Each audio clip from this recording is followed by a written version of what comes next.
Greetings, my dear students. In the first part of the lecture, I taught you these three parts of the lecture: straight line graphs, hyperbolic graphs and parabolic graphs. आज मैं आप लोगों को elliptical graphs, circular graphs and trigonometric functions, graphs of trigonometric functions I am going to teach you. So in the last lecture हम लोगों ने ऐसी functions देखी, एक फंक्शन एक वेरिएबल दूसरे वेरिएबल के डायरेक्टली प्रोपोर्शनल है तो उस टाइम जो ग्राफ आता है दैट्स अ स्ट्रेट लाइन. इसी तरह हम लोगों ने देखा क्वाड्रेटिक फंक्शन, यानी y is directly proportional to x square, तो उस टाइम जो ग्राफ आता है this was a parabolic graph. इसी तरह हमने देखा that a function is inversely proportional to the another function, तो उस टाइम हमने जो ग्राफ देखा that was a hyperbolic graph, और हमने ऐसे ही ग्राफ को भी स्टडी किया. चलिए बेटा, हम इस वाले टॉक में मैं आपको एलिप्स पढ़ाऊंगा और सर्कल्स पढ़ाऊंगा और कुछ ट्रिग्नोमेट्रिक फंक्शंस की ग्राफ्स पढ़ाऊंगा. एलिप्स एक बहुत इंटरेस्टिंग ट्रिग्नोमेट्रिक स्ट्रक्चर है. देखिए बेटा, एलिप्स कैसे बनता है, मैं आपको एक शॉर्टकट तरीका बताऊं, एक कॉन्सेप्चुअल तरीका बताऊं कि आप एलिप्स कैसे ड्रॉ कर सकते हैं. आप दो नेल्स लीजिए, एक नेल ऑफ इधर और दूसरी नेल ऑफ इधर फिक्स कीजिए.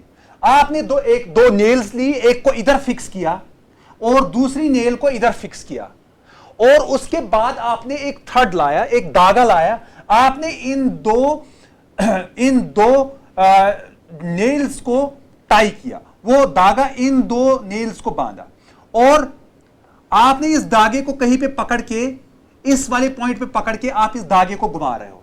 यहां पे ये धागा यहां पे फिक्स्ड है, लेकिन ये ऐसे घूमता है. बात समझ में आ रही है? धागा थोड़ा सा इस डिस्टेंस से लंबा है, तो आपने कहीं पे बीच में कहीं पे पकड़ के इस धागे को ऐसे घुमा रहे हो, तो ऐसे जो ट्रिग्नोमेट्रिक फिगर हम लोग को बनती है इसी को एलिप्स बोलते हैं.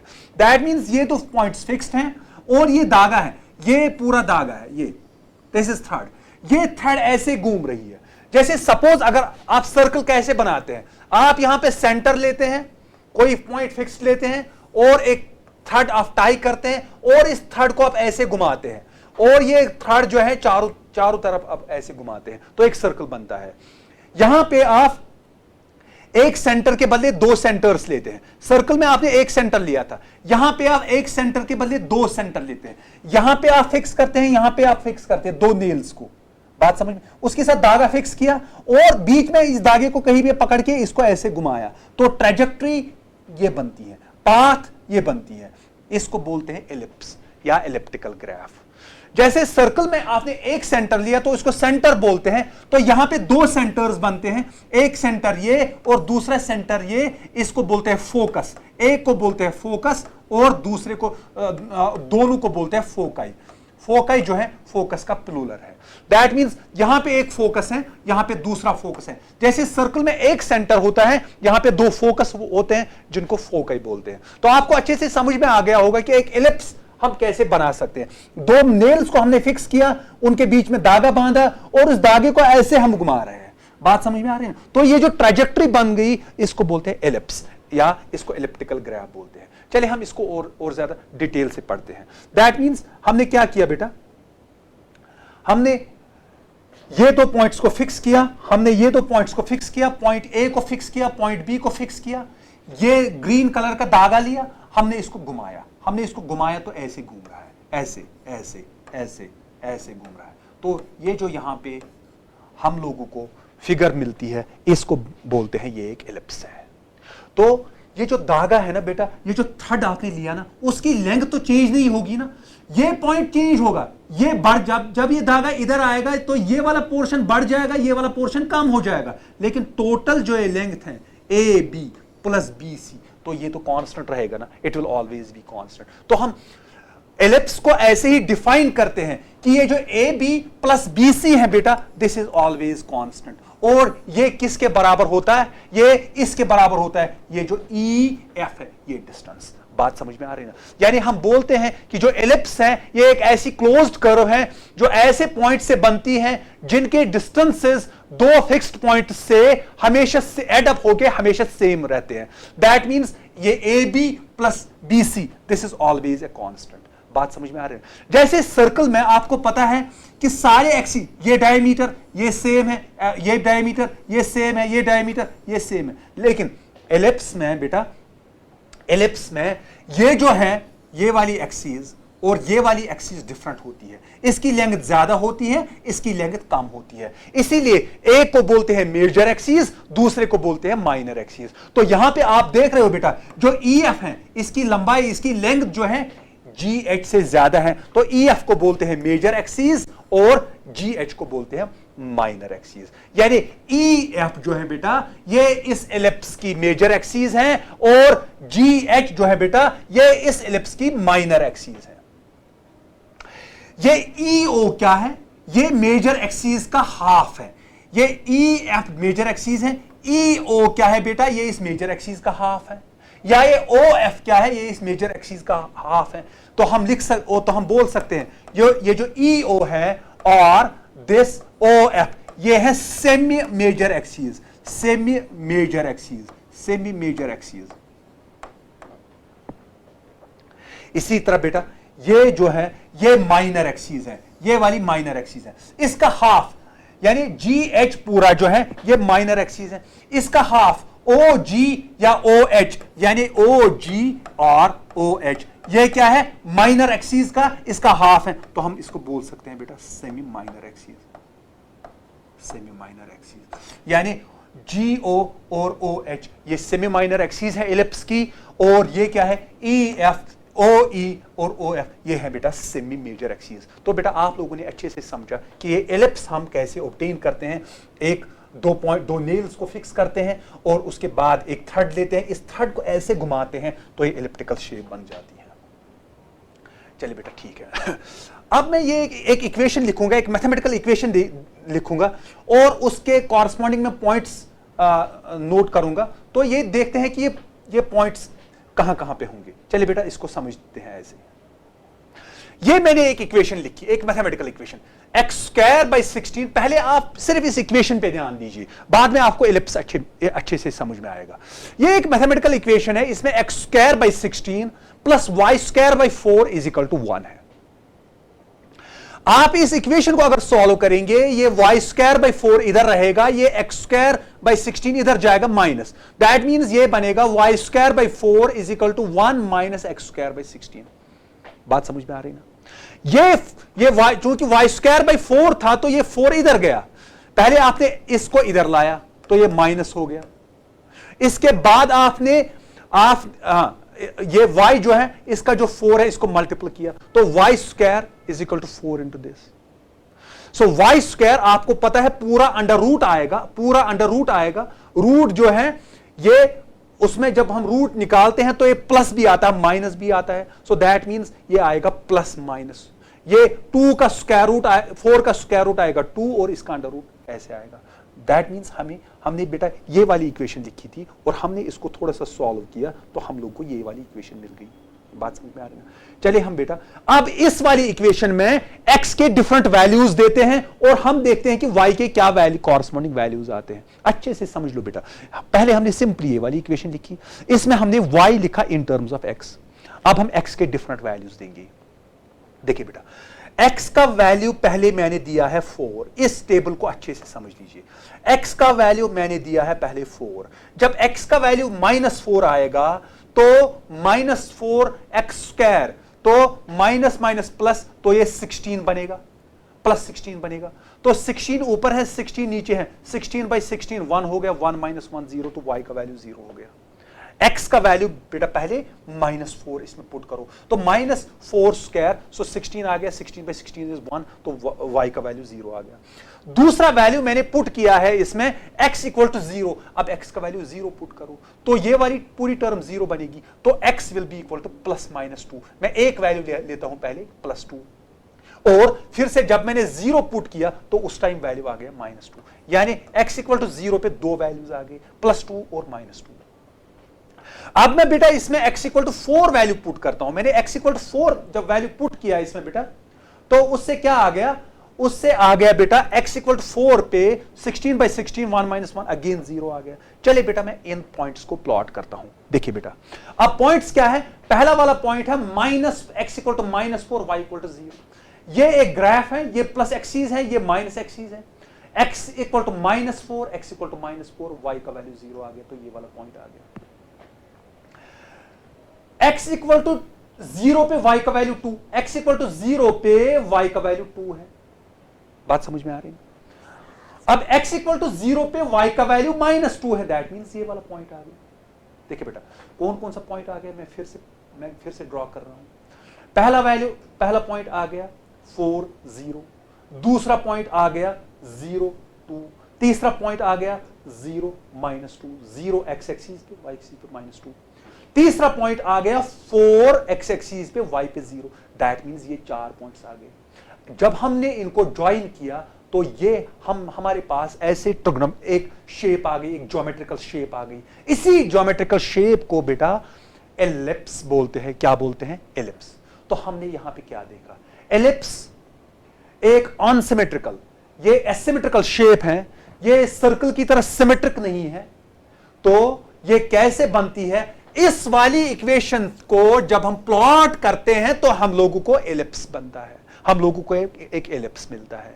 तो x square by this plus y square by this is equal to 1। तो ये इक्वेशन है एक इक्वेशन एलिप्स की। तो 16 को मैं बेटा 4 स्क्वायर लिख सकता हूं और 4 को मैं बेटा 2 स्क्वायर लिख सकता हूं। आप बेटा अब इस ज्योमेट्रिकल शेप, इस एलिप्स में देखिए ये 4 और 2 क्या है बेटा, अच्छे से समझ लीजिए। x स्क्वायर बाई 4 स्क्वायर, देखिए x स्क्वायर बाई, आप ये देखिए ये x एक्सिस हैं, ये इस पे 4 है, ये यहां पे 1 2 3 4 है ये वाला पॉइंट। ये x इक्वल टू -4 है, ये y इक्वल टू 2 है, ये -2 है। देखिए बेटा x by 4 square, that means ये जो ये 4 है ये क्या है, ये है इंटरसेप्ट ऑन x एक्सिस। यानी ये जो ग्राफ है x एक्सिस को कहां पे काटता है, ये कहां पे इसको काटता है, 4 पे काटता है ना, +4 पे और -4 पे। तो इसी तरह यहां पे x square by 4 square, what is this 4 is the intercept on x axis. इसी तरह ये जो ग्राफ है बेटा, ये y एक्सिस को कहां पे कट करता है, ये y एक्सिस को कट करना चाहिए 2 पे, y के नीचे 2 स्क्वायर है। तो दैट मींस देखो बेटा y को 2 पे कट करता है ना। दैट मींस ये एक इक्वेशन है जो एलिप्स रिप्रेजेंट करती है, और यहां पे मैं इसको लिख सकता हूं x square by a square plus y square by b square. A is the intercept on x axis, B is the intercept on y axis। तो जनरल इक्वेशन एलिप्स की बेटा ये है x square by a square plus y square by b square is equal to 1, जहां पे a जो है intercept है x एक्सिस पे और b जो है इंटरसेप्ट ऑन y एक्सिस। चलिए लेट अस प्रोसीड। बात समझ में आ रही है? सो general equation of an ellipse is x square by a square plus y square by b square is equal to 1, where a is the intercept on x axis, a is the intercept on x axis, this b is the intercept on y axis, b is the intercept on y axis। बात समझ में आ रही है? या a को हम बोलते हैं ये सेमी मेजर एक्सिस है, इसी तरह b को बोलते हैं ये सेमी माइनर एक्सिस है। a सेमी मेजर एक्सिस है, b ओ या ये इंटरसेप्ट ऑन एक्स एक्सिस है। इसी तरह b जो है बेटा ये सेमी माइनर एक्स एक्सिस है, ये सेमी माइनर एक्सिस है, ये it is the intercept on y axis. आ गई बेटा समझ में अच्छे से? General equation of an ellipse क्या है, x square by a square y square by b square is equal to 1। जब आप कैपलर्स लॉज पढ़ते हैं तो ये बहुत ज्यादा यूज होता है, फर्स्ट लॉ तो इसके बगैर नहीं समझ पाओगे। इसी तरह सिंपल हार्मोनिक मोशन में भी कहीं कहीं पे ये यूज होता है। बात समझ में आ रही है? तो आपने अच्छे से बेटा समझा कि एलिप्स क्या होता है। अब इसके बाद इससे सिंपल वाली शेप, एक सर्कल कैसे बनता है बेटा, ये एक फिक्स्ड पॉइंट आप लेते हैं। सपोज ये फिक्स्ड पॉइंट को ए से रिप्रेजेंट किया हुआ है, आपने एक फिक्स्ड पॉइंट लिया, एक धागा लाया, एक थ्रेड लाई, उसको स्ट्रेच किया और इस थ्रेड को ऐसे किया, घुमाया, लेकिन स्ट्रेच करके, तो ये एक ऐसी शेप बन गई। इसको सर्कल बोलते हैं। क्या बोलते हैं? सर्कल बोलते हैं। यानी सर्कल क्या है? सर्कल वो सारे पॉइंट्स का सम है, वो सारे पॉइंट्स जो एक सेंटर पॉइंट से इक्विडिस्टेंट है। दैट मींस ये पॉइंट यहां से इक्विडिस्टेंट है, ये पॉइंट यहां से इक्विडिस्टेंट है, ये पॉइंट यहां से इक्विडिस्टेंट है, ये पॉइंट यहां से इक्विडिस्टेंट है, ये पॉइंट यहां से इक्विडिस्टेंट है। बात समझ में आ रही ना? बात समझ में आ रही ना? तो इसको रेडियस बोलते हैं। यानी कोई भी पॉइंट इस फिक्स पॉइंट से कितना दूर होगा, इसको रेडियस बोलते हैं। और एक पॉइंट, एक डायमीटर, एक एक्सट्रीम पॉइंट से दूसरे एक्सट्रीम पॉइंट तक जो मैक्सिमम डिस्टेंस है, इसको बोलते हैं बेटा डायमीटर। लेकिन वो सेंटर से पास होना चाहिए, इसको बोलते हैं डायमीटर। ये आपने पढ़ा हुआ होगा। और आपको पता है जो डायमीटर होता है ये रेडियस का दुगना होता है, डबल होता है। यहां अगर ये सर्कल है, अगर इसका रेडियस r है, तो अगर आपको इसका एरिया निकालना है तो आप एक कांस्टेंट से मल्टीपल करते हैं जो कांस्टेंट पाई है। बात समझ में आ रही है? इसी तरह अगर आपको इसकी सरकमफ्रेंस निकालनी है, आपको इसका रेडियस पता है, तो आप इसको 2 पाई से मल्टीपल कर सकते हैं। दैट मींस जो सरकमफ्रेंस है बेटा किसी भी सर्कल की, यहां पे मैं एक इंटरेस्टिंग बात बताने जा रहा हूं, जो सरकमफ्रेंस किसी भी सर्कल की, वो हम बेटा 2 पाई r से लिख सकते हैं, या सरकमफ्रेंस को लिख सकते हैं पाई इंटू 2r, या पाई जो होता है ये होता है सरकमफ्रेंस डिवाइडेड बाई 2r। इसका क्या मतलब हुआ बेटा? आप कोई भी सर्कल बनाओ, उसकी सरकमफ्रेंस आप मेजर करो, सरकमफ्रेंस आप मेजर कर सकते हो आराम से, और उसके ट्वाइस रेडियस यानी डायमीटर से इसको डिवाइड करो, तो हमेशा आपको एक कांस्टेंट वैल्यू मिलेगा जो 3.1415 होगा, जिसको हम पाई से पाई का नाम देते हैं। यानी आपने पाई को डिफाइन किया। पाई क्या है? कोई भी दुनिया में कोई भी सर्कल आप ड्रॉ कीजिए, उसके सरकमफ्रेंस को उसके डायमीटर से डिवाइड कीजिए, तो आपको हमेशा वैल्यू आएगा 3.1415। उसी को हम पाई रिप्रेजेंट करते हैं, उसी को हम पाई बोलते हैं। ठीक है ना बेटा? चलिए इसको और सही से पढ़ते हैं। देखिए बेटा, इससे पहले आपने इलिप्स पढ़ा। हम इस सर्कल को इन टर्म्स ऑफ इलिप्स पढ़ मैं आपको समझाने की कोशिश करूंगा। तो वहां पे आपने देखा इलिप्स की जो इक्वेशन है वो है x square by a square plus y square by b square is equal to 1। A क्या था? It was the intercept on x axis. B क्या था? Intercept on y axis. आप सर्कल में देखिए बेटा, अगर this is the intercept on x axis, this is a, this is the intercept on y axis, this is b। आप circle में देख रहे हो बेटा a और b बराबर है। दैट मींस a और b बराबर है। दैट मींस जो सर्कल है वो एक स्पेशल टाइप ऑफ एलिप्स है, जिसमें semi major axis semi minor axis के बराबर होती है। तो आपने देखा circle is a special case of ellipse in which the semi major axis is equal to the semi minor axis. That means a b के बराबर है। जरा बेटा इस इक्वेशन में a और b को इक्वेट, हम इनको एक ही वैल्यू देते हैं। वो वैल्यू हम देते हैं सपोज r के बराबर है, यानी a भी r के बराबर है, b भी r के बराबर है। तो a का वैल्यू आपने पुट किया r, b का वैल्यू आपने पुट किया r, तो x square by r square, y square by r square. So ये बन गया x square plus y square is equal to r square. ये हो गई बेटा इक्वेशन ऑफ ए सर्कल जिसका रेडियस r है। This is the equation of a circle जिसका रेडियस r है। तो आप लोगों ने बेटा याद रखा कि जो सर्कल है ये एक स्पेशल टाइप ऑफ एलिप्स है, जिसमें semi major axis semi minor axis के बराबर होती है, यानी ये सिमेट्रिक फिगर है। बात समझ में आ रही है? चलिए हम अब इसको और थोड़ा सा इसको एक्सप्लेन करते हैं। X square plus y square is equal to r square, हमने इक्वेशन लिखी। लेट अस फाइंड कि ये रियली एक सर्कल को ही रिप्रेजेंट करती है कि नहीं। Y square is equal to ये R square minus X square, तो वाई अंडर रूट ये प्लस माइनस हो जाएगा, ये R square minus X square. R का वैल्यू मैं फिक्स करता हूं, सपोज आर का वैल्यू मैं 3 पुट करता हूं, इसका वैल्यू मैंने फिक्स किया। अब आप इस वाली इक्वेशन में x के डिफरेंट वैल्यूज दीजिए और y के डिफरेंट वैल्यूज आपको मिलेंगे। सपोज x का वैल्यू मैंने दिया है 3, पहले x का वैल्यू दिया है 3, तो ये हो गया, ये r का वैल्यू भी 3 है, ये इसका वैल्यू भी, ये हो गया 9 माइनस 9, तो y का वैल्यू 0 आ गया, ये पहला वाला पॉइंट आ गया। उसके बाद x का वैल्यू देते हैं 0, तो ये आ गया 3 स्क्वायर, स्क्वायर ये कैंसिल हो जाएगा, तो y का वैल्यू आएगा 3 और ये आएगा प्लस 3b और माइनस 3b। उसके बाद x का वैल्यू 3 दिया फिर से, पहले -3 दिया था, तो ये 9 आ गया, तो 9 ये भी 9 है, तो 9 - 9 तो 0 आ गया। तो दैट मींस ये पॉइंट्स आ गए जो हमें मिले ये वाली इक्वेशन प्लॉट, ये वाली इक्वेशन से। जरा इन वाले पॉइंट्स को बेटा प्लॉट करते हैं। पहला पॉइंट है -3 0, -3 बेटा यहां पे है एक्स एक्सिस और 0 यहां पे, दैट मींस ये वाला पॉइंट -3 0 आ गया। दूसरा वाला पॉइंट है x = 0 y = 3, x = 0 y = 3, ये वाला पॉइंट आ गया। तीसरा वाला पॉइंट है x = 0 y = -3, ये वाला पॉइंट आ गया। चौथा पॉइंट है x = 3 y = 0, यानी ये वाला पॉइंट। आप इनको मिला के देख लीजिए बेटा, हम लोग को एक सर्कुलर शेप मिलती है। दैट मींस ये वाली इक्वेशन जो है, this represents a circle which is having a radius of r। ये एक सर्कल की इक्वेशन है जिसका रेडियस बेटा r है। r आपको पता है दैट इज इक्वल टू 3। आप यहां पे देख रहे हैं बेटा, यहां से यहां तक 3 है, यहां से यहां तक 3 है, यहां से यहां तक 3 है। एक सर्कल है जिसका रेडियस बेटा 3 है। चलिए ठीक है, ओके। अब दो ट्रिग्नोमेट्रिक फंक्शंस ऐसी हैं जो बहुत ज्यादा इंपॉर्टेंट है। इसमें एक साइन थीटा और कोसाइन थीटा। इन ट्रिग्नोमेट्रिक फंक्शंस की प्रॉपर्टी बेटा ये है कि ये ट्रिग्नोमेट्रिक फंक्शंस पीरियोडिक हैं, यानी ये after a certain interval of time ये अगेन रिपीट करती हैं अपने वैल्यूज को।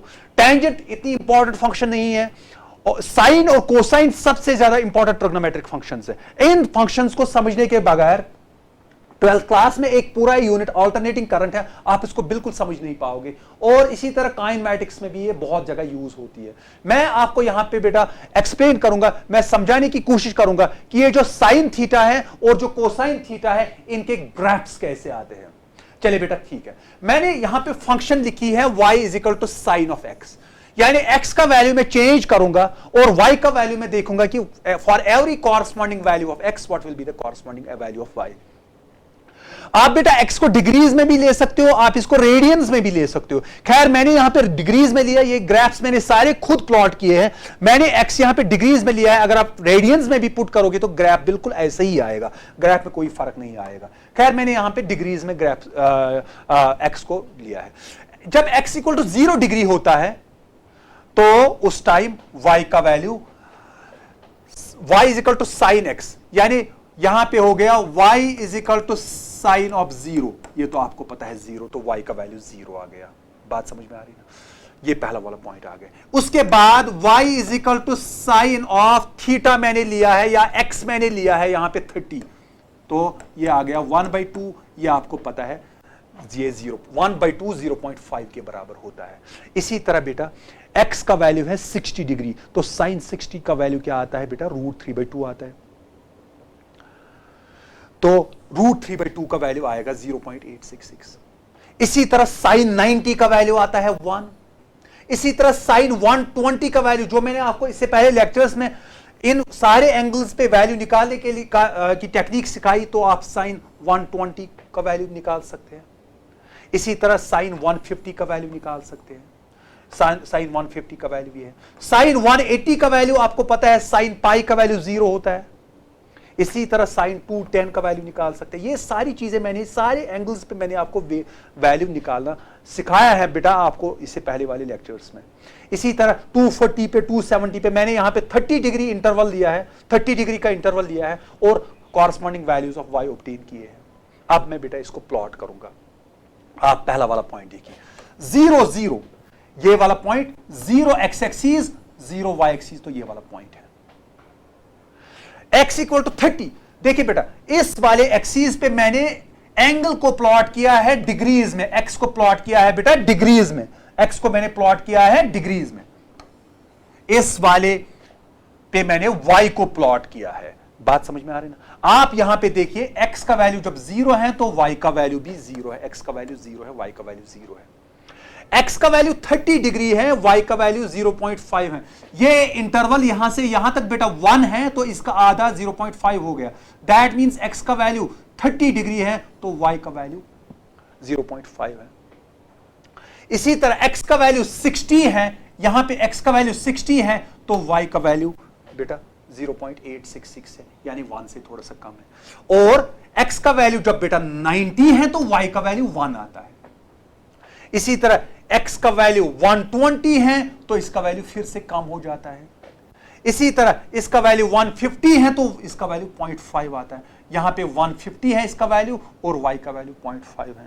इसी तरह 180 पे इसका वैल्यू 0 बनता है, 180 पे इसका वैल्यू 0 बनता है। इसी तरह 210 पे ये ग्राफ ऐसे इधर जाता है, दैट मींस -0.5 वैल्यू आता है 210 पे। इसी तरह 240 पे वैल्यू ये आता है, या ये 240 पे। इसी तरह 270 पे -1 है, यहां पे 270, दैट मींस ये वाला पॉइंट ये -1 है, दैट मींस ये -1 है। और उसके बाद 300 पे बेटा ये फिर से थोड़ा सा बढ़ जाता है, इधर के साइड पे जाता है तो -0.866 है। इसी तरह ये -0.5 है और इसी तरह ये 0 है। आप ये देख रहे हो बेटा, ये साइन फंक्शन का ग्राफ है और ये ग्राफ 0 से स्टार्ट होता है तो ये ऐसे आता है। तो आप लोगों ने बेटा समझा कि जो साइन का ग्राफ है ये ऐसे है। अगर आप इसको आगे जाओगे तो ये ग्राफ ऐसे ही रिपीट करेगा, क्योंकि ये एक पीरियोडिक फंक्शन है जो आगे लेक्चर्स में आपको मैं बताऊंगा। ये फिलहाल आप याद रखेंगे, ये y = साइन ऑफ x का ग्राफ है। बात समझ में आ रही ना? इसी तरह दूसरा ग्राफ जो इंपॉर्टेंट, जो दूसरी ट्रिग्नोमेट्रिक फंक्शन इंपॉर्टेंट है वो है कोसाइन ऑफ x। उसका ग्राफ देखते हैं बेटा कैसे आता है। देखिए बेटा, कोसाइन का वैल्यू जब आप 0 देते हैं, बिल्कुल वैसे ही जैसे मैंने साइन के ग्राफ में ये वाले एक्सिस पे डिग्रीज प्लॉट किया है, डिग्रीज में मैंने लिया है और ये y है। देखिए बेटा, cos ऑफ 0 किसके बराबर होता है? 1 के बराबर। आपको पता है cos ऑफ 0 जो है 1 के बराबर है।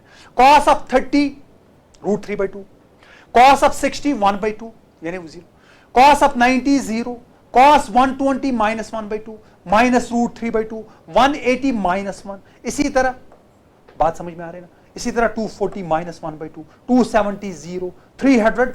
ये सारे ट्रिग्नोमेट्रिक फंक्शंस के वैल्यूज बेटा मैंने आपको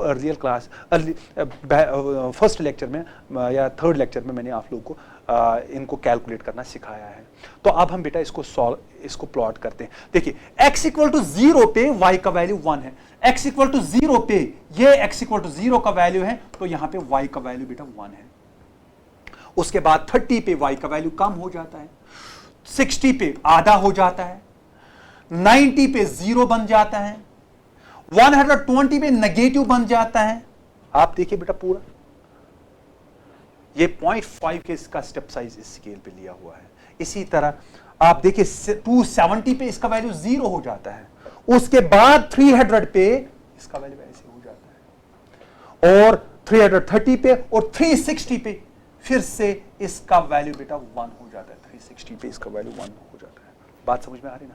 तो 270 पे बेटा इसका वैल्यू 0 बन जाता है।